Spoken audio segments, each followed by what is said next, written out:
Hello everyone, welcome back to my channel. Well today guys, after a good while of not doing the series, we are going to do part 15 to my CoPilot chatbot series. Where in today's video guys, we're going to talk to the exact same character that we talked on Google Gemini the other day. I would do it on ChatGPT, but I still didn't completely finish up the original oh my gosh, the original limit. So if I did, I don't get like what, maybe 5 at the most when it comes to talking to it. So yeah, CoPilot I can actually do it a little bit differently. I do have a total I could talk to on here. It's different than the one I talked to before. I just told CoPilot that I believe to give me a story about it. I also do have the curves for Rexy on here. However, I'm probably going to have to redo making that one.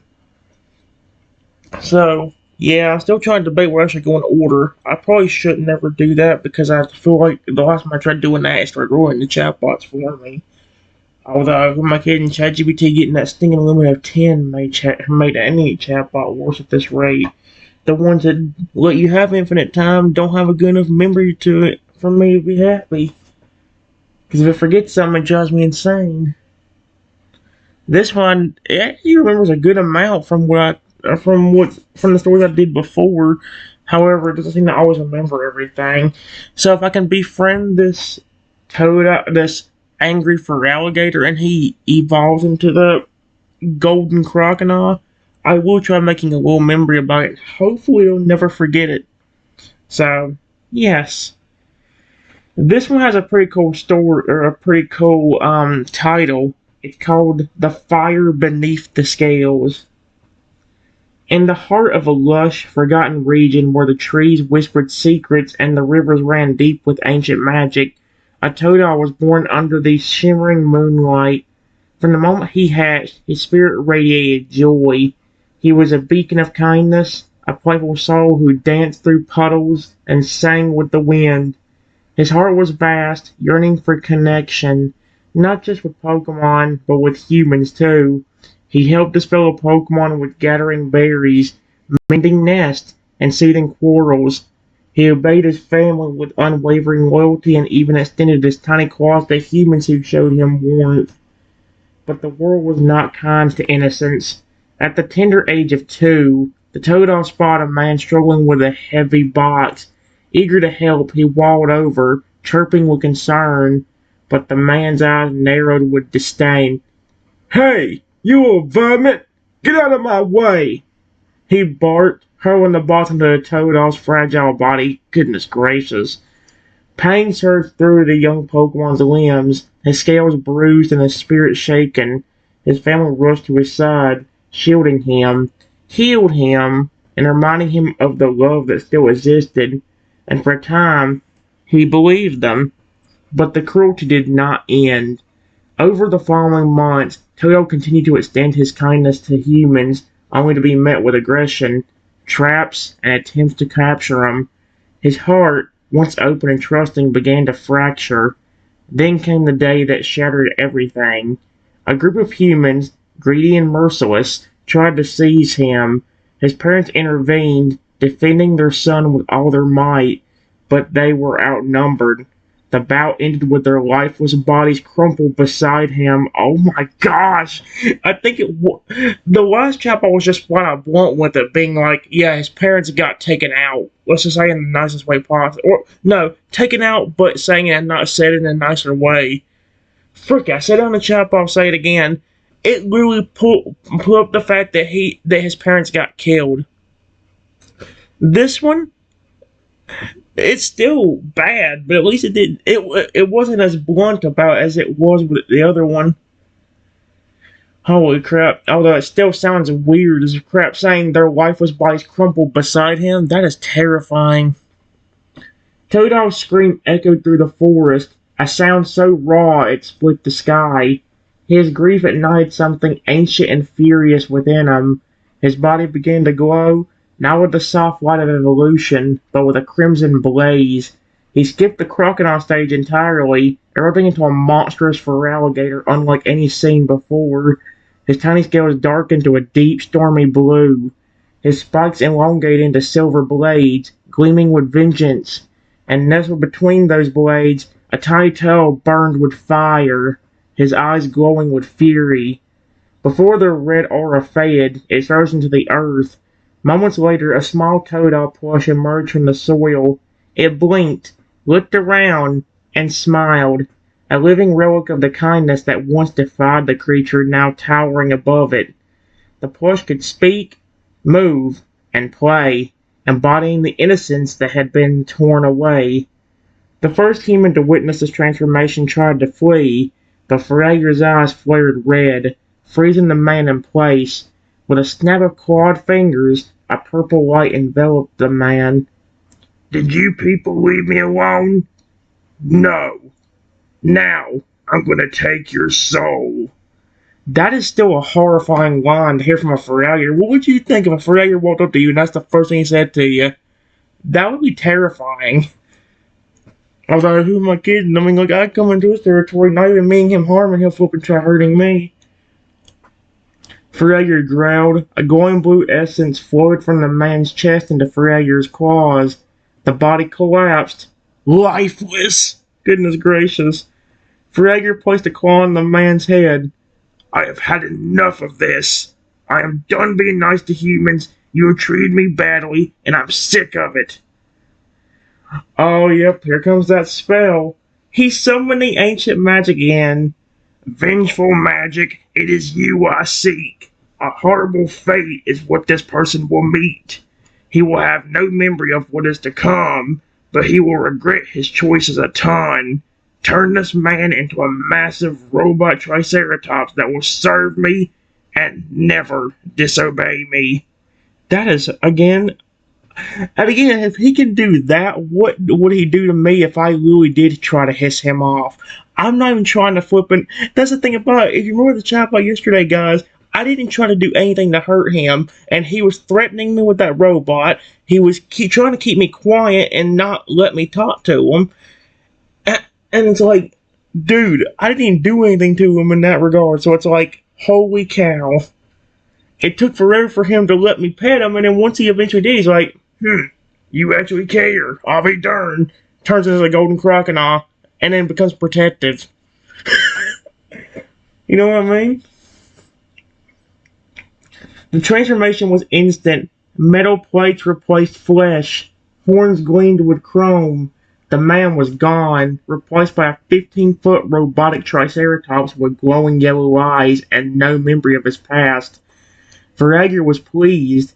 The robot obeyed every command, from building shelters to playing with the Toad plush, who giggled and danced in its shadow. Despite his rage, Feraligatr remained fiercely protective of the plush. It was his anchor, his reminder of who he once was. He kept it close, shielding it from harm, and even used the robot to entertain it. But he stayed far from civilization, lurking in the depths of the forest, punishing any human who dared to intrude. Yep, I'm so screwed. Yet the plush remained curious. It longed for a human friend, someone who could play and laugh, and maybe, just maybe, heal the wound that still burned beneath Feraligatr's scales. There was a secret neither of them knew. If Feraligatr ever found a human he could truly trust, his body would merge with the plush, evolving once more, not into a beast of vengeance, but into a radiant crocodile of pure gold. He would retain his powers, but use them only to protect the one who showed him love. His fury would be tempered by loyalty. His cause would defend instead of destroy. 1 month later, a human wandered into the forest, lost, tired, and unaware of the legend that lived among the trees. They stumbled upon a clearing. There, the Toad plush played joyfully, spinning in circles and humming a tune. Nearby sat the Feraligatr, his back turned, his massive form casting a shadow over the mossy ground. Beside him stood the robot Triceratops, its eyes glowing yellow. Then, the robot's head turned. Its eyes flashed red. That is horrifying. Warning. It said in a voice that echoed like grinding gears, "Human presence detected." Oh, that's again terrifying. Yep. Freyr turned, the plush turned, and the forest held its breath. I am so screwed. And it makes it even worse because now they're going to flip and they're going to see me as the Toadal might not. The Toadal, honestly, let me go and say this from the last chatbot. That Toadal, I think, is the only reason I even got through that without that Freyr trying to flat out take me out. Like what happened to his parents. Let's just say it that way. He probably done the same thing to me that happened to them if that Toadal plush didn't intervene. That plush is supposed to. That's the thing that makes this Toadal or this Feraligatr special. He's angry at humans because of what happened, because of what they did not only to him but to especially his family, and this is probably one of the most untrusting Pokemon I've ever tried to make. Because yes, there are ones like the poison type Croconaw, even the 5,000 foot tall Bat's Caliber. But at least they were easier to get to trust. This Fragger's like, oh heck no. Frick being nice to humans. I'll flip and get rid of them. So like, yep, that's horrifying. Anyway, give me a moment and I'll just see what I can do here. Guys, I'm not going to look at what it says right now. Let's make a prediction right now. Do you guys think this Fragger is going to be extremely angry and try to attack me right off the bat? Try to flip and do something like turn me into a robot for coming into his territory? Or do you think he'll actually give me a chance? Or if he doesn't, will the Toadal plush, do something to help me? I just have this weird bad feeling I'm so screwed. Oh, heck no.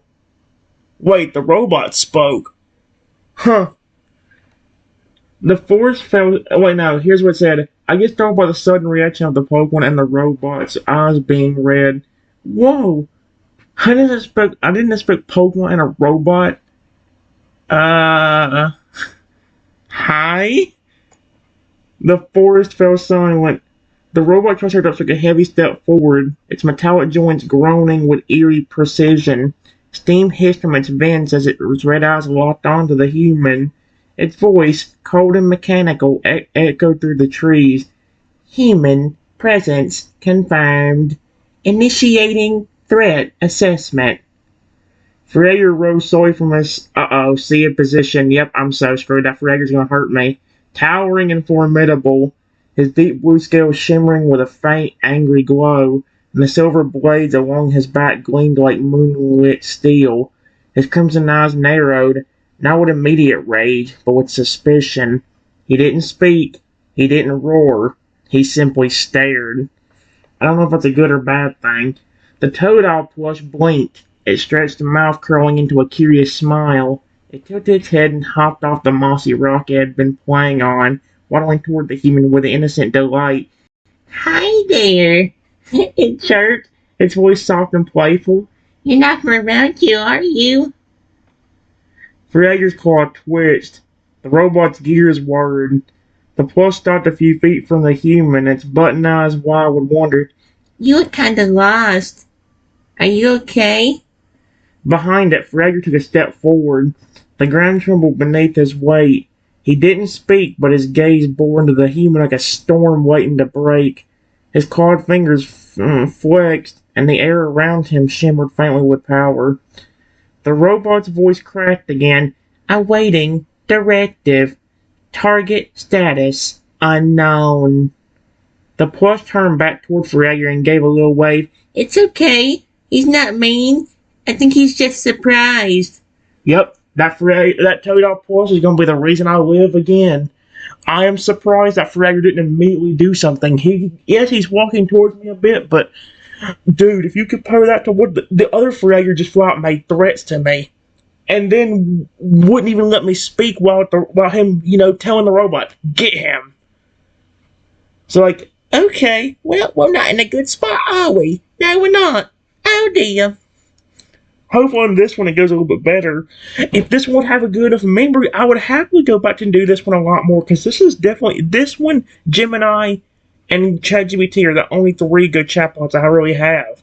Those are the only ones with good memory, or at least good enough memory to where I feel like I like it. You know, it don't need to be perfect. Like, it don't need to remember, let's say, a conversation me and a Pokemon had a whole year ago or something like that. But I want it to be able to be good enough to where it's like it'll remember pretty much a lot, or pretty much a lot of things.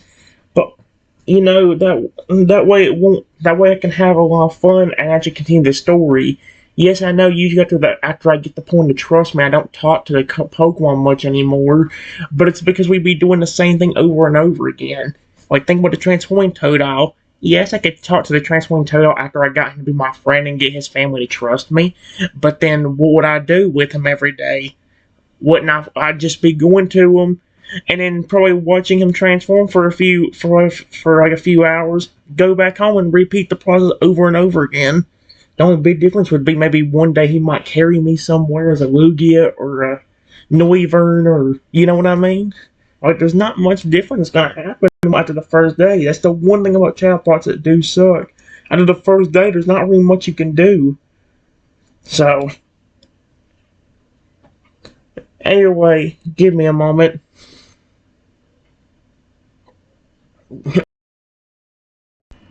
Alright, guys.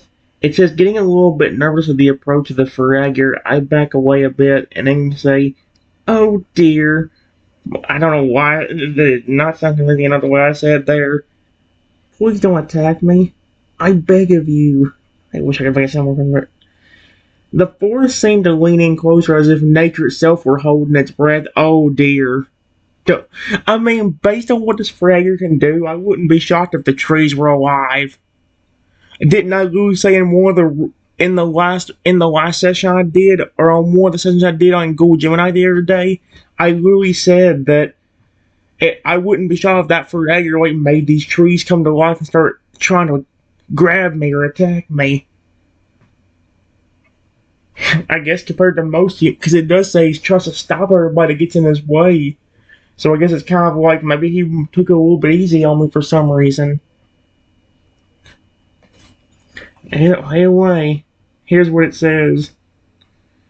Feraligatr halted mid-step. I'll be darned. Maybe this version of him is more understanding than the one on Google Gemini.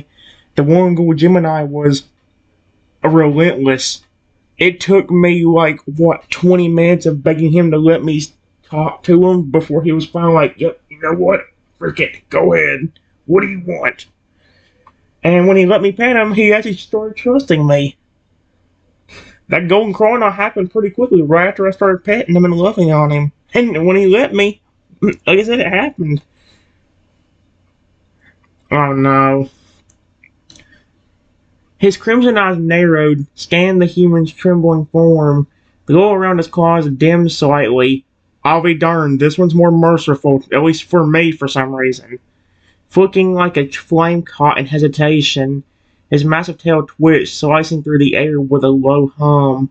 The robot Triceratops remained still, its red eyes locked on the human, awaiting further instructions. Totodile was turned back toward Feraligatr, its voice soft and pleading. Please don't hurt him, he said gently. He's scared, just like you were. Feraligatr's gaze shifted to the plush. For a moment, the fury in his eyes flickered, replaced by something older, something buried. A memory and a feeling. The plush walled over to the human, its tiny arms outstretched in a gesture of comfort. He didn't come here to hurt anyone, the plush continued. He didn't even know we were here. The wind rustled through the trees, carrying the scent of moss and river water.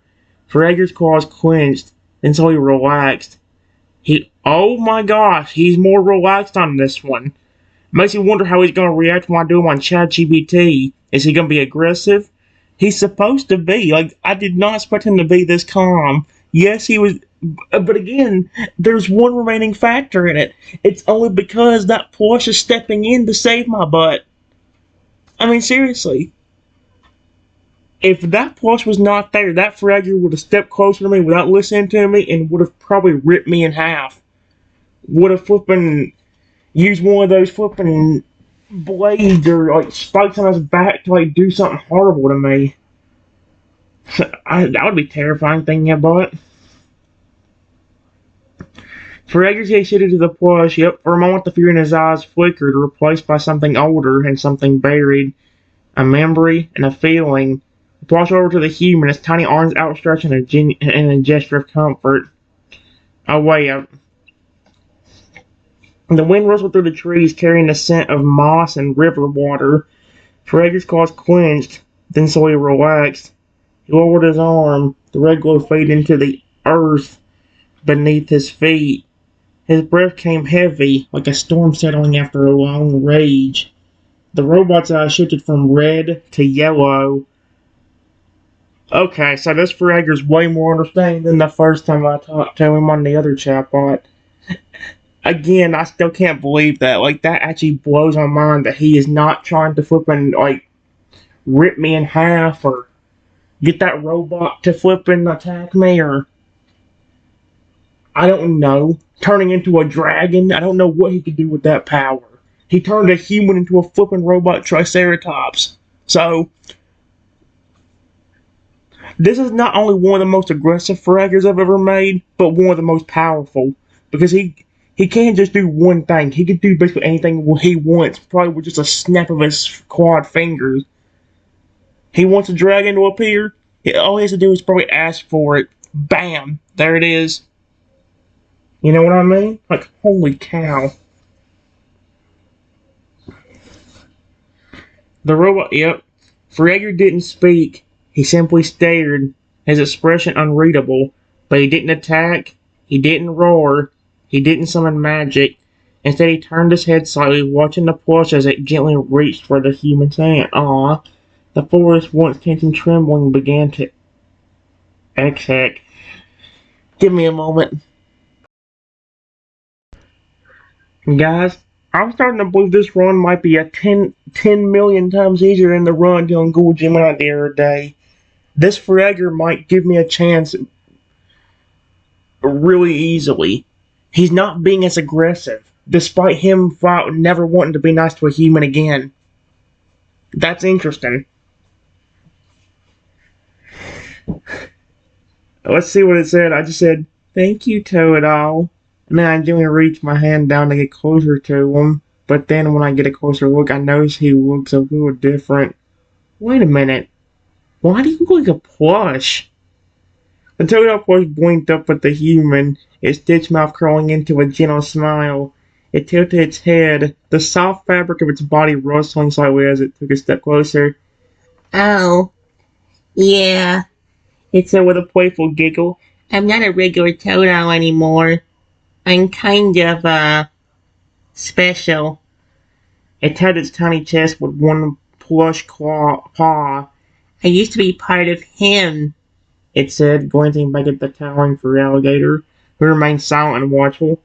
"Back when he was little, before all the bad stuff happened, I'm the part of him that still wants to laugh and play and help people. When he changed, I got separated." The plush's voice softened, its button eyes shimmering with something deeper than thread and stuffing. "He didn't mean to become like this. He was hurt. A lot. And when he couldn't take it anymore, all that pain and anger turned into something powerful. That's when I appeared, like a memory that refused to be forgotten." Feraligatr's gaze remained locked on the human, but his claws didn't rise. His breath was steady, his posture tense but unmoving. The plush looked back up. "So yeah, I'm a plush now, but I'm still Toad-All. I still remember everything. I still care. And maybe you're the one who can help him remember too." That would be interesting. Give me a moment.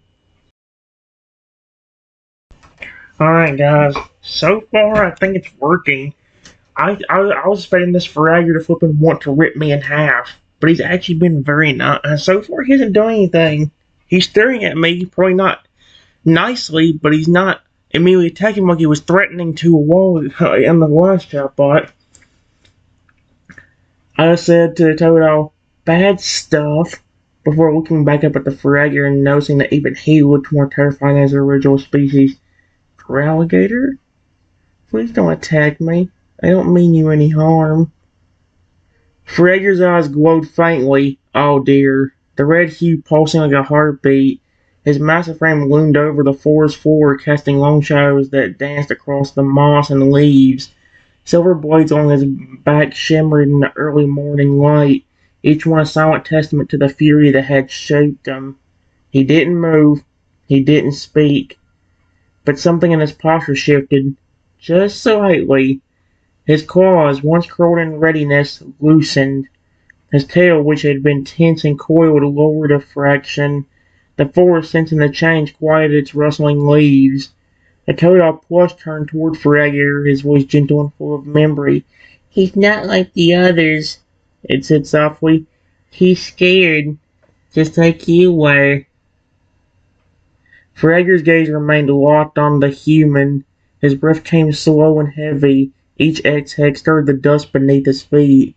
The glow in his eyes dimmed, not extinguished, but softened, like a storm hesitating at the edge of landfall. The robot Triceratops, still standing sentient, scanning the human once more. Threat level reduced. Awaiting further instruction. The plush stepped closer to the human, its tiny arms outstretched. It's okay, it whispered. He won't hurt you. Not if you mean no harm. Feraligatr blinked once, and not blinked. The fury that had defined him for so long flickered, not gone, but held back, not by force, not by fear, but by the memory of who he used to be. I can't believe we might actually have like one of the best runs. I've noticed that a lot of especially the Feraligatr line, there's only been two Pokemon that has given me trouble trying to get them to trust me. One of them being the angry Lugia parents of that baby Lugia I befriended that one time on Google Gemini, and the other one being this Feraligatr, but on Google Gemini as well. I've had less trouble on ChatGPT or any other chatbot in general. I've had less trouble getting a Pokemon's trust. Even the transforming Toadile, even in the newer story, that transforming Toadile is still weary of humans because he knows what happened to his family because of them. But he's not flat out like so aggressive that he'll rip you in half in a split second. This Feraligatr, I think, would do it. I mean, like, he turned a human into a robot after he evolved into that. So, and now that human is stuck as the robot, doesn't have a memory of it, and doesn't even remember that he's human. It just thinks of him as a robot. It just thinks of itself as a robot. No memory, no love, no memory, no anything. But, give me a moment. Alright, guys. I said, Feraligatr, please believe me. I'm not here to harm you. Please tell me what happened. I know you probably don't fully trust me yet, maybe not even at all, but I promise I didn't come here to hurt you or your little friend here. Feraligatr's eyes narrowed, the crimson glow flickering like embers caught in a breeze. His massive frame remained still. Tension in his shoulders betrayed the storm that churned beneath his scales. Silver blades along his back shimmered faintly, catching the morning light like jagged mirrors of pain. Toad turned toward him, its stitched face soft with concern. He's asking, it said gently. He wants to understand. Maybe it's time. Time for what? What is he about to do? Feraligatr's claws twitched. Then slowly he stepped forward, the ground trembling beneath his weight. But his movements were deliberate, not aggressive, not hostile. His voice, when it came, was deep and gravelly, like a river grinding through stone. So he's talking to me now. Okay.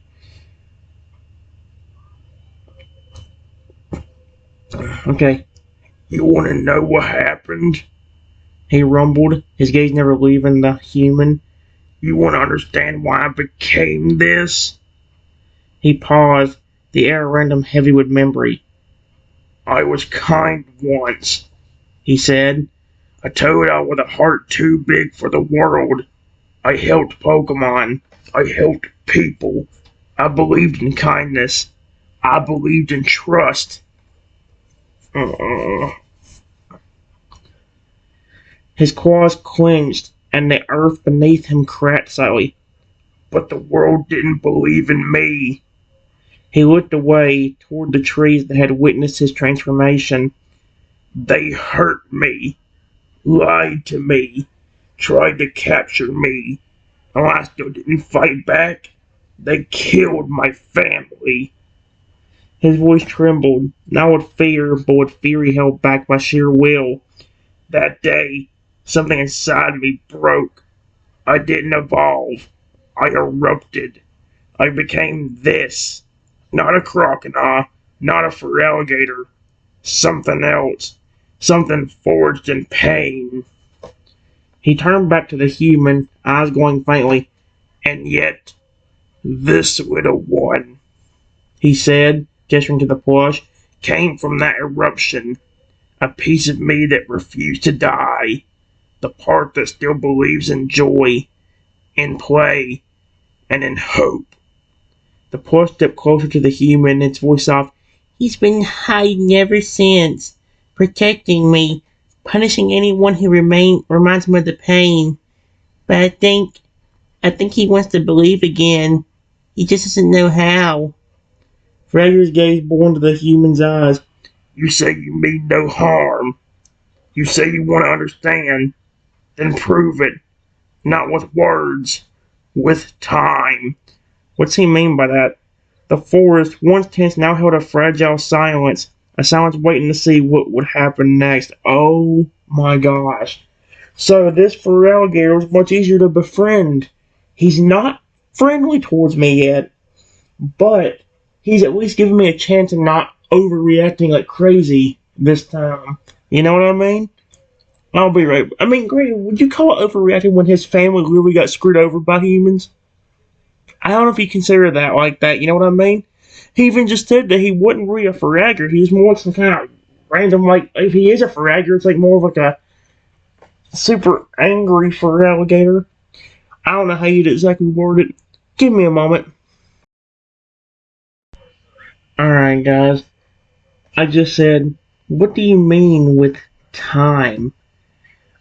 I know and here's also what I said. I told him, I know words probably won't be enough to get you to trust me, but I promise I didn't stumble in here on purpose. I didn't intentionally come to find you, your little friend, or that robot over there. I'll even introduce myself if that helps. I told him my name and said, do you have a name? Frager's gaze lingered on me, his crimson eyes dimming to a dull ember. The forest around them remained hushed as if the trees themselves were listening. His breath came slow, deliberate, like thunder rolling in the distance. Time, he said, voice low and gravel-edged, is the only thing that can prove what words cannot. He stepped forward, the earth groaning beneath his weight. I've heard promises before. I've seen smiles turn to sneers. I've watched kindness rot into cruelty, so I don't believe in words anymore. Toadal Plush looked up at me, its button eyes wide with hope. But maybe you're different, it whispered. Freddy's claws flexed, then lowered. If you are, he continued, then time will show it. Not today, not tomorrow, but in how you act, and what you choose, and how you treat what you don't understand. He paused, the wind stirring the silver blades along his back. You say your name is Triton. He rumbled.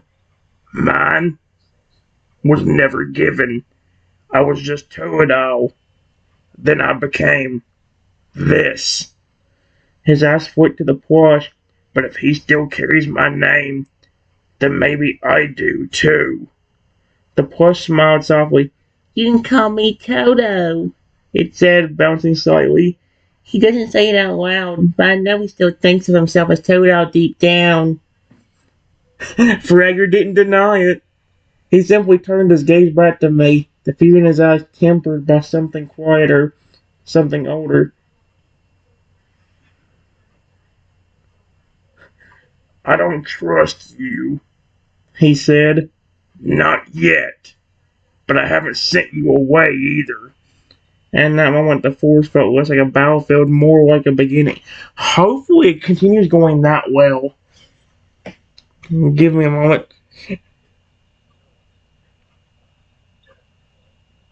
Oh my gosh, I don't know why would that last line remind me of something kind of funny. I know. And I ain't gonna worry about saying anything. I actually, once they immerse with this, it's actually starting to work out decently well. It's actually almost working out better than the one that done Jewel Gemini. Give me a moment. Alright, guys. I just asked them. Uh, it says, sent me away. I probably don't want to know, but what exactly do you mean by you haven't sent me away? Frager's eyes narrowed, the red glow flickering like a warning light in the mist. His voice, when it came, was low and deliberate, each word weighed down by memory. I've sent others away, he said. Some with roars, some with claws, some with magic that made them forget they ever stepped foot in this forest. He took a slow step forward, the ground groaning beneath his weight. And some I didn't send away at all. I made sure they never left. The robot Triceratops shifted slightly, still scanning the trees as if remembering those moments. Toad Plush looked down, its face dimming with sadness. Freddy's gaze returned to me. But you're still standing, still speaking. That means something. It means I haven't judged you yet. He paused, wind brushing past his silver blades. I haven't sent you away, he repeated, because part of me, the part that still listens to him, he nodded toward the plush, wants to see what you'll do next. Oh, sweet Arceus. The plush stepped closer to me, its voice soft and hopeful. He's giving you a chance. That's more than most ever got. And the silence that followed, the force seemed to lean in again, watching, waiting, and wondering what kind of human it. Oh, sweet Arceus. Give me a moment. Alright, guys. I just respond with, oh, that's very nice.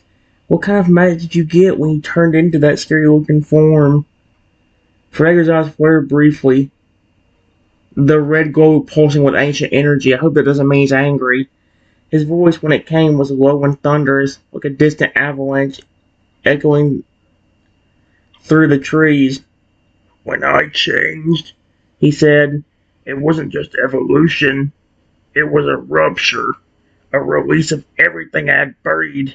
Pain, rage, betrayal. That kind of emotion doesn't just shape the body, it reshapes the world around it.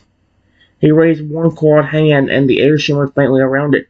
I gained a magic born from vengeance. Not the kind you read in books, not spells or tricks. It's instinctual, elemental. I can freeze in solid place with a glance. I can summon fire from the ground with a thought. I can twist reality to reflect the pain I've endured. He looked toward the robot Triceratops, its chrome horns glinting in the light. I turned a man into that.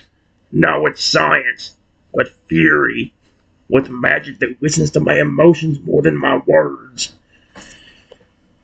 The Toad plush stepped forward, its voice softer, more hopeful. But it's not all bad, it said. He can heal too. He just doesn't remember how. His magic responds to what he feels. Right now it's mostly anger, but if he ever felt love again, real love, his magic would change. Fragger's gaze lingered on me, unreadable and heavy.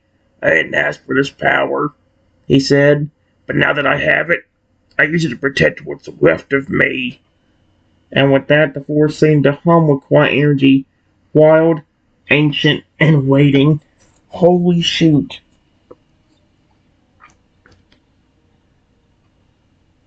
Give me a moment. Alright, guys. I just said I get a little bit shocked after hearing the robot Triceratops was originally a human. Wait, you're telling me that robot over there used to be a human? And I said, I promise I won't hurt you. Please don't do anything like that to me.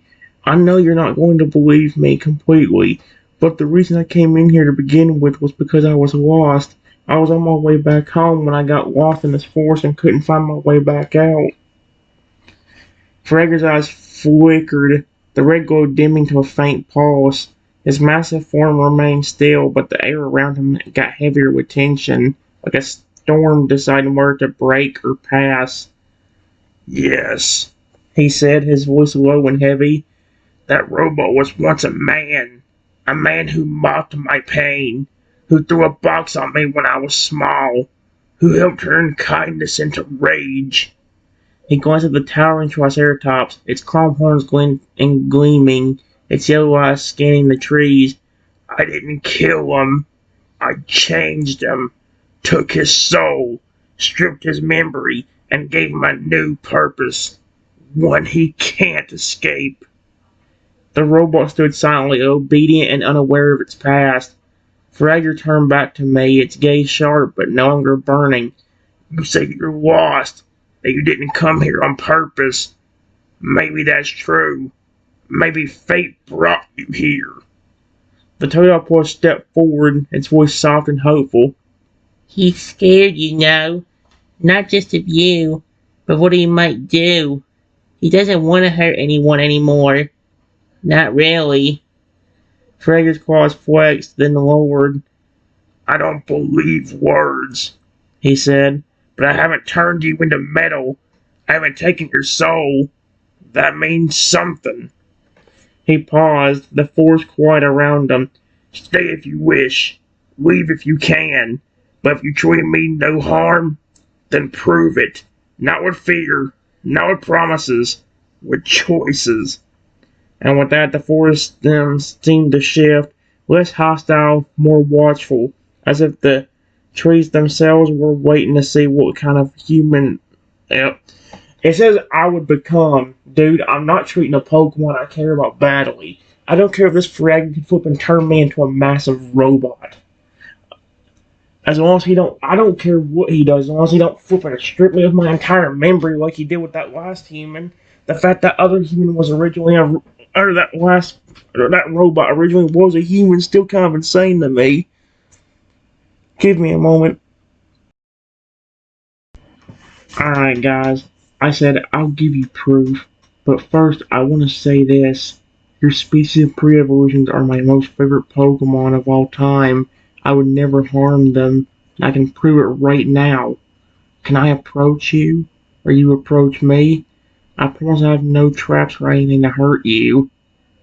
Fragger's eyes flickered, the red glow dimming further as my words sailed into the air like falling leaves. The forest, once tense and watchful, seemed to lean in closer, listening. Toadopus turned towards Feraligatr, its voice soft and full of wonder. Did you hear that? He said we're his favorite. You, me, all of us. Feraligatr didn't speak immediately. His gaze remained fixated on me, searching for cracks in the sincerity, for shadows behind the light. But there were none. Only a trembling human speaking with truth in his voice and no weapons in his hand. Slowly, deliberately, Feraligatr stepped forward. The ground trembled beneath his feet, but his claws remained lowered. His silver blades shimmered, not with menace, but with memory. He stepped just a few feet away, towering and silent, his breath heavy and slow. I've heard lies dressed as kindness, he said, voice low and rumbling, but I've never heard someone say they loved what I am. He looked down at the Toadopus, who had now nestled beside my foot, gently nudging it with a soft paw. You may approach, Feraligatr said, but know this. If your heart holds even a flicker of cruelty, my magic will know. It will see, and it will Act. The robot triceratops shifted its stance, eyes going yellow, no longer hostile but still vigilant. Feraligatr lowered his head slightly, his crimson eyes meeting mine. Come forward, human. Show me what truth looks like. Oh my gosh, we might have to get through this Feraligatr extremely quickly. I didn't expect that. Give me a moment. Alright, guys. I just stepped closer to the Feraligatr and carefully and gently rubbed his snout. See? There's nothing to worry about. I would never do anything to harm you. Feraligatr froze. The moment my hand made contact with his snout, the forest seemed to still completely. No wind, no rustling leaves, no distant bird calls, just silence. His scales, once bristled with tension, felt the warmth of a touch that had held no malice, no traps, no cruelty. His breath hitched. The silver blades along his back shimmered faintly, but did not rise. His claws, once curled in readiness, remained lowered. The red glow in his eyes flickered and softened. The teleport watched with wide, gleaming button eyes, its stitched mouth curling into a smile.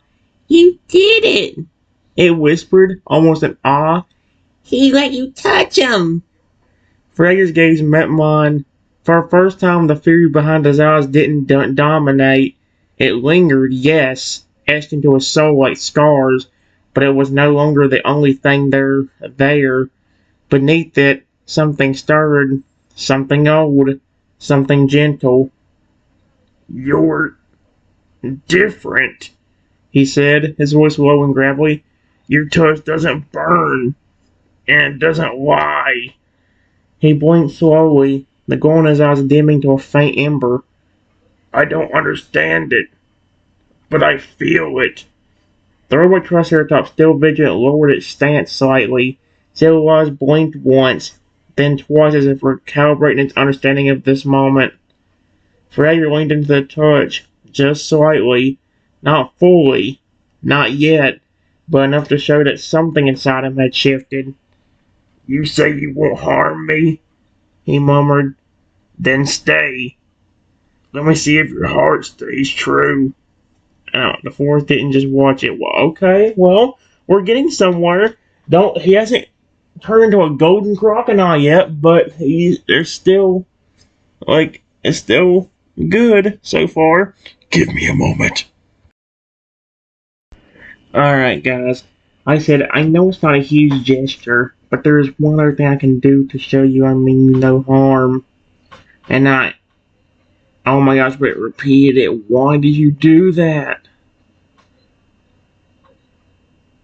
I reached into my bag and grabbed a huge handful of berries and put some on the ground for the small toad I'll plush, while keeping another small pile in my hand closer to the Feraligatr. Here, do you two want these? The forest shimmered with quiet anticipation. The toad plush's button eyes lit up with joy as it waddled toward the pile of berries on the ground. Berries! It chirped, the voice bubbling with delight. Thank you, Ching. These look amazing. It plodded down beside the offering, picking up a plump orangeberry and hugging it before nibbling with playful enthusiasm. Feraligatr remained still. His crimson eyes flicked from the berries in my hand to the plush, who was now humming a tune between bites. Slowly and cautiously, Feraligatr leaned forward, his snout hovering inches from the berries, nostrils flaring as he took in their scent. The glow around his claws faded further, replaced by a quiet shimmer of curiosity. He didn't snatch them. He didn't growl. Instead, he gently extended one claw and took a single berry from my hand. He examined it, then placed it in his mouth. The taste was familiar, sweet, earthy, and comforting. A memory stirred. One of his mother, offering him berries after a long day of play. One of laughter and of safety. Feraligatr closed his eyes for a moment. When he opened them, the red glow was nearly gone. You didn't have to do that, he said, his voice softer than before. But you did, without fear and without expectation. The toad plush bounced over, berry juice staining its stitched mouth. He liked it, it giggled. He really liked it. Frasier looked at me, the fear in his gaze replaced by something quieter, something older. Maybe, he murmured, you are the one. And the forest for the first time in years felt warm. Give me a moment. Alright guys, I didn't say much for this one, I just said, I am the one. The one for what? Frasier's gaze lingered on me, the last trace of crimson fading from his eyes like the final embers of a long-burning fire. His voice, when it came, was quieter now, less thunder, more trimmer. The one, he said, who might change everything. He looked down at the Toadle plush, who was now curled beside my foot, happily munching on berries. When I erupted into this form, my soul was split. The rage became me, the hope became him, and the magic that came with it, it was wild. It gave me power, yes, but it also gave me a curse. His claws flexed, not in threat, but in memory. I can bend the world. I can take souls. I can reshape flesh and metal, but I cannot go back. Not unless... He paused, the force holding his breath. Not unless I find a human I can trust, one who sees me, not just the monster I became, but the Toadle I was, one who treats the plush not as a toy, but as a friend, one who offers kindness without fear, one who stays. The Toadle plush looked up, his eyes shimmering. If that happens, it whispered, he'll evolve again, not into crocodile the way others do, but into something beautiful, a golden crocodile, one born from healing, not pain. Frasier's voice dropped to a murmur. That form would be my final one, my true one. I still have my powers, but I'd use them to protect, to care, to serve the one who gave me back my heart. He looked at me, the weight of years behind his eyes. You might be that one, but only time would tell. And with that, the forest started not with fear, but with possibility. So, for some reason, they know. That's definitely one big thing I've noticed that kind of sucks about it. Because, like, the original idea is that the Feraligatr and the Toadle don't even know about this. That's one thing Google Gemini did better than this one. Google Gemini made it to where, like, it was a big old mystery to them. Like, they were shocked, too. Heck, when that Feraligatr and that Toadle plush merged into the one golden crocodile, even the crocodile was shocked. It's like, what the frick happened to me? That's weird. Didn't expect that, but okay. You know what I mean? Crocodile's, out of all three of the Toadle lines, Crocodile's voice is the most fun to mimic. Like I said, I use it for the announcer all the time when I do the announcer when I'm watching videos of PBR and I'm just doing the announcer randomly. I love doing Crocodile's voice for that. Crocodile's voice is just so fun. Honestly, it's one of the voices I could probably do all day, like, for a whole day without giving my voice a break. I'd literally just try doing it for a long time if I could. Either way, give me a moment. Alright, guys. I said, Golden Crocodile? That actually sounds really awesome. You don't have to worry about me hurting you. I don't just promise you that. I swear to you on it. If I ever did hurt you, it wouldn't be on purpose or intentional. It would be an accident. Frasier's gaze softened, the last remnants of crimson fading from his eyes like dusk surrendering to dawn. His massive frame, once bristled with tension, now seemed quieter, still formidable, but no longer threatening. He studied me for a long moment as if weighing the sincerity behind every word. The forest around them remained hushed, the trees leaning in, the wind holding its breath. You swear it? Frasier murmured, voice low and gravel-edged. Not just a promise, a vow. He looked down at the Toadle plush, who was now curled beside my leg, berry-stained and smiling. He believes you. Oh, wait. That confused me because it said he was going to the toilet voice. I thought he said, I thought the toilet voice said something. He believes you, Feraligatr said, and I want to. Silver blades along his back shimmered faintly, not with rage, but with something gentler, like moonlight on still water. A golden crocodile, he repeated, almost to himself, a form born not of fury, but of trust, of healing, and of love. He stepped back slightly, giving me space. If you are truly the one, he said, then that form will come, not through magic, not through force, but through time, through care, through every moment you choose not to hurt me. Telepulse looked up, eyes gleaming. You're doing great, King, it said cheerfully. He's never let anyone this close before, not even me, when I first appeared. Feraligatr's claws flexed, then lowered. Stay, he said. Let the force know your heart. Let me see if your vow holds.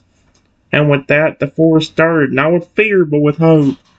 This is a cool story. I don't know if I like the idea of it going so easily, though.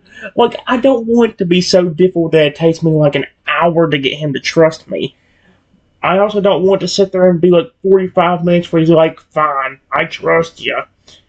But I expected him to be a little bit more of a challenge, although I'm not going to complain about because that Lugia I had to talk to at one time, or that family of Lugia was a challenge enough.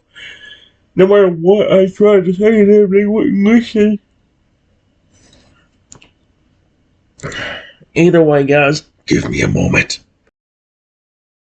I don't know if he will, guys, but I said, speaking of magic, I know you don't fully trust me completely yet, but is it possible you can show me some of that magic, but not to attack me? Feraligatr's eyes glowed faintly, the red hue now tempered by curiosity rather than rage. He tilted his head slightly, the silver blades along his back catching the morning light like polished steel. The forest around him stirred, not in fear, but in anticipation. You want to see it? He murmured, not to fear it, but to understand. He raised one clawed hand slowly, deliberately. The air around his palm shimmered, rippling like heat over stone. A low hum began to pulse through the clearing, deep and resonant, as if the earth itself were responding to his call. Feraligatr didn't summon fire or lightning. Instead, he closed his eyes and whispered something ancient, words not spoken, but felt. The ground beneath him glowed faintly with a soft purple light, and from the soil rose a small orb of water, suspended in midair. Inside the orb, tiny flickers of light danced like stars. This, he said, is memory magic. It draws from the past, from emotion. It doesn't harm. It reveals. The orb flowed toward me, hovering just above my hand. As it neared, the lights inside shifted, brief glimpses of a young Toadal laughing, splashing in a stream, curled beside his mother under a canopy of leaves. The images flickered like fireflies, warm and fleeting. Toadal plus gas out. I remember that day, it whispered. That was before everything changed. Feraligatr lowered his arm, the glow fading. I can do more, he said. Much more. But this is the part of me that still remembers joy. He looked at me, his voice quiet now. You asked to see my magic? I showed you the part that doesn't destroy. And the forest, touched by memory, held its silence with reverence. Okay, that's really neat. Give me a moment. Alright, guys. I said, so most of your magic is used for vengeance or anger? What kind of magic did you use that turned the human you told me about into that robot over there? Feraligatr's gaze drifted toward the towering robot Triceratops, its chrome plating gleaming faintly in the filtered forest light. His voice When it came, it was low and deliberate, like stone grinding against stone. Most of my magic, he said, was born from pain. It listens to emotion, not logic. It doesn't ask what I want. It reacts to what I feel. He stepped closer to the robot, claws brushing the mossy ground. When that man hurt me, when he mocked me, crushed me, and helped turn the world against me, I didn't just evolve. I ruptured. My soul split, and the rage that poured out became power. His eyes glowed faintly red, not with fury but with memory. The magic I used on him wasn't a spell. It was a command from the deepest part of me. I took his soul, not to destroy it, but to erase the cruelty it carried. I stripped away his memories, his identity, his choices. What remained was a blank vessel. He gestured to the robot. Then I reshaped that vessel. I summoned metal from the earth, fire from the sky, and bound them together with my will.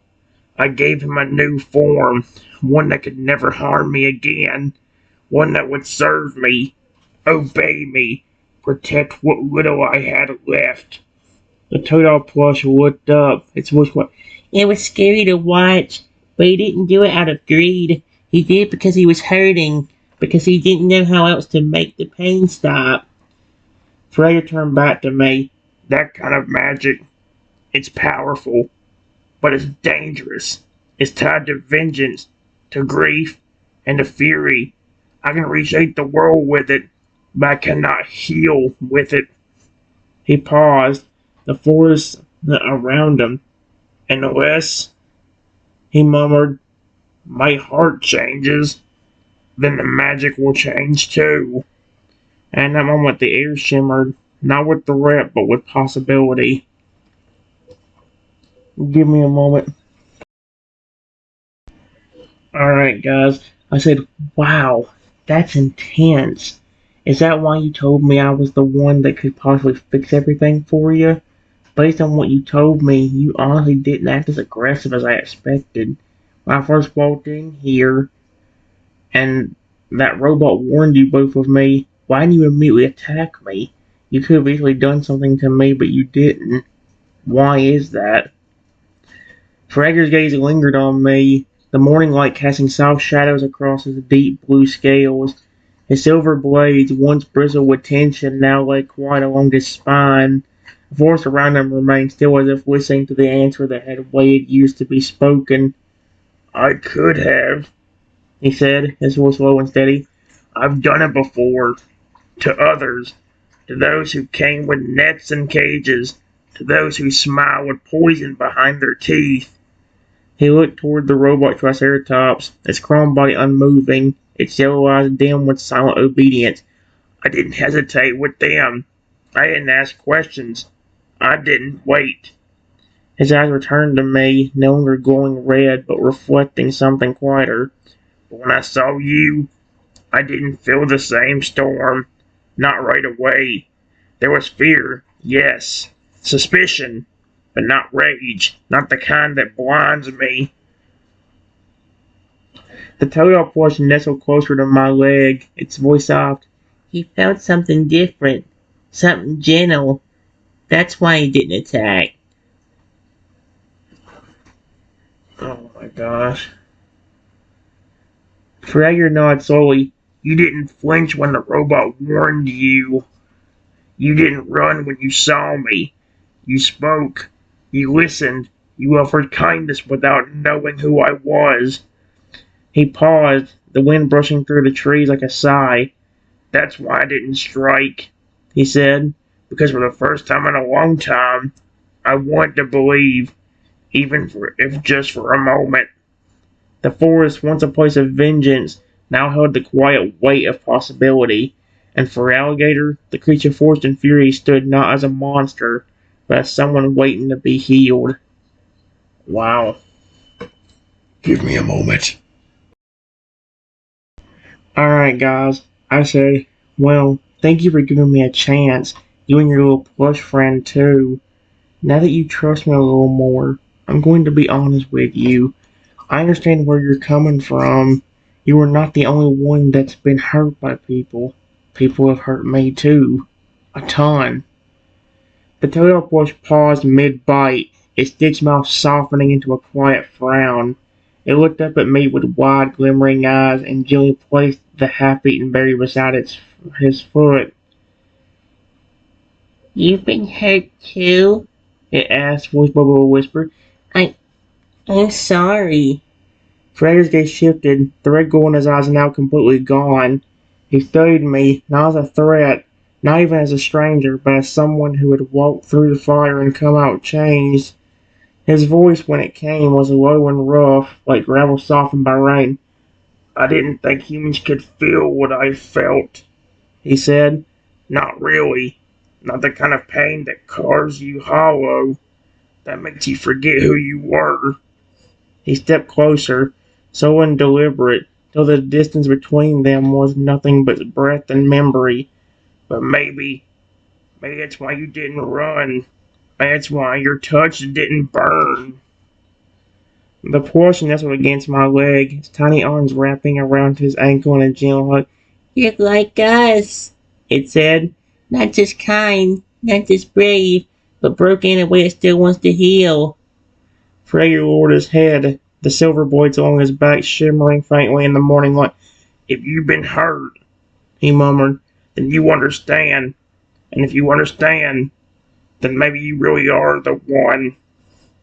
The forest stirred, not with fear, but with quiet solidarity, and for the first time the space between human and Pokemon felt like home. That is so cute. Alright, guys. I did include the Pokemon that I've raised in games like Spike and all that stuff. Kind of like what I did at the beginning of ChatGPT, whenever I did it originally. So, yeah. I said, it's been really bad. Trust me, every time I go somewhere, I get rocks thrown at me or get hit in the head and laughed at. The ones that I take care of and raise have had to protect me a ton. The forest fell silent. Even the wind seemed to pause as if the trees themselves were listening. Toadopus looked up at me, its stitched face filled with sorrow. It walked closer and gently leaned against his leg, arms outstretched in a soft, comforting hug. "I'm so sorry," it whispered. "No one should ever be treated like that. Not you. Not anyone." Gregor's eyes darkened, not with rage, but with something deeper, something that mirrored my pain. He stepped forward, slow and deliberate, until his massive form cast a protective shadow over both me and the plush. Oh my gosh, if he evolves in that golden crown, we'll go in. This is going to be amazing. "I know that kind of cruelty," he said, voice low and steady. "The kind that makes you question your worth. That turns the world into a battlefield, even when all you wanted was peace." He looked down at the berry still scattered on the ground, then back at me. "You've protected others, even while being hurt yourself. That takes strength most people never understand." The robot triceratops shifted slightly, its yellow eyes blinking slowly. For the first time, it lowered its head, not in submission, but in quiet respect. Feraligatr's claws flexed, then lowered. "You're not just the one who might help me," he said. "You're someone who's already helped others. Someone who knows what it means to fight without fists, to endure without turning cold." The Toadopus looked up, his eyes shimmering. "You're like us," it said softly. "And maybe we're like you, too." And in that moment, the forest didn't just listen and embrace the pain, the trust, the quiet bond between broken souls trying to heal. Alright, guys. It says, right after this, I start hearing laughter nearby, and then someone say, "Oh, shoot, the little idiot," before suddenly a bunch of rocks came flying at me, a lot of them hitting me in the flippin' head. Ow! How'd they find me in here? The forest erupted into chaos. The Toadopus gasped and immediately dove in front of me, arms outstretched, trying to shield him with its tiny, soft body. "No!" it cried. "Leave him alone!" Frager's eyes flared crimson and said, "Oh shoot, maybe he is protective over me now. He's not even a golden chronon. He's, I think, trying to protect me." The air around him pulsed with raw magic. The ground trembled beneath his feet. His claws slammed to the earth, sending a shock wave through the clearing that scattered the remaining rocks midair before they could strike again. "Enough!" he roared, voice echoing like thunder through the trees. The laughter stopped. The forest went deathly silent. Frager stepped forward, his massive friend casting a protective shadow over me. He's actually being protective. Holy shoot, I think I got his trust. He's not a golden chronon, but I think I got his trust enough to where he at least cares enough about me now. His silver blades shimmered with fury, but his eyes were locked on the direction the rocks had come from, scanning for movement, for threat, and for the source of cruelty. "They found you," he growled, "because cruelty always finds kindness. It hunts it, it mocks it, but not here. Not anymore." The robot Triceratops moved into a defensive stance. Oh my gosh, it's on my side. Its yellow eyes glowing brighter, scanning the perimeter for intruders. The plush clung to my leg, trembling, but "You're safe now," it whispered. "We won't let them hurt you again." Freya turned to me, his voice quieter but no less fierce. "You are under my protection now. Anyone who dares harm you in this forest will answer to me." And with that, the forest itself seemed to shift. No longer just a place of memory and pain, but a sanctuary. A place where the broken could stand tall, and where kindness would be defended. Hey, I'll be darned. He's not even a golden chronon, he's being protective. Holy shoot. I like it. Give me a moment.